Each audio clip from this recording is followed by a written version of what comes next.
Friends, আমরা একেবারে চলে আসলাম ওয়াচ টাওয়ারের কাছাকাছি। বন্ধুরা, আশা করি সবাই সুস্থ আছেন। অনেক দিন পর মূলত ভ্রমণে বের হওয়া, তবে এবারে ভ্রমণে আমার ভ্রমণ সঙ্গী হিসেবে বেছে নেই আমার সবচেয়ে ছোট এবং আদরের শ্যালক আদিবকে।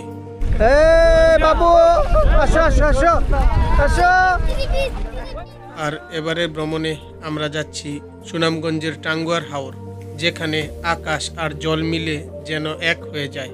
বর্ষায় স্বচ্ছ জল, দূরের মেঘালয়ের সবুজ পাহাড়, নৌকার মৃদু দোল আর পাখির সুর মিলে তৈরি করে এক স্বপ্নময় পরিবেশ।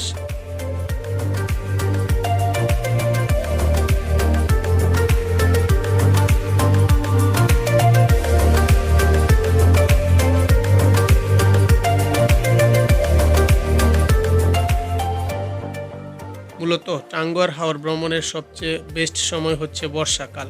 জুন এবং জুলাই মাস হচ্ছে টাঙ্গুয়ার হাওরের সবচেয়ে উপযুক্ত সময়।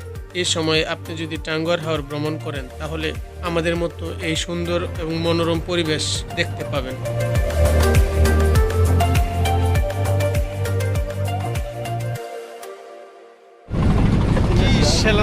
কেমন লাগতেছে?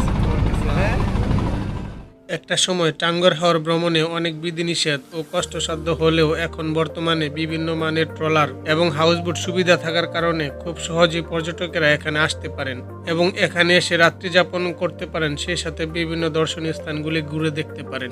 টাঙ্গুয়ার হাওর ভ্রমণের সবচেয়ে আকর্ষণীয় জায়গা হচ্ছে এখানকার ওয়াচ টাওয়ার। ফ্রেন্ডস, আমরা একেবারে চলে আসলাম ওয়াচ টাওয়ারের কাছাকাছি। সামনে দেখতে পাচ্ছেন ওয়াচ টাওয়ার।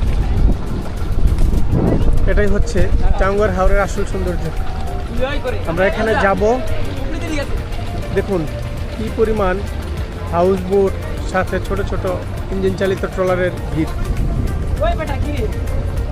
একদম ইন্ডিয়ার সীমান্তবর্তী হয় জায়গাটা, দেখতে খুব সুন্দর।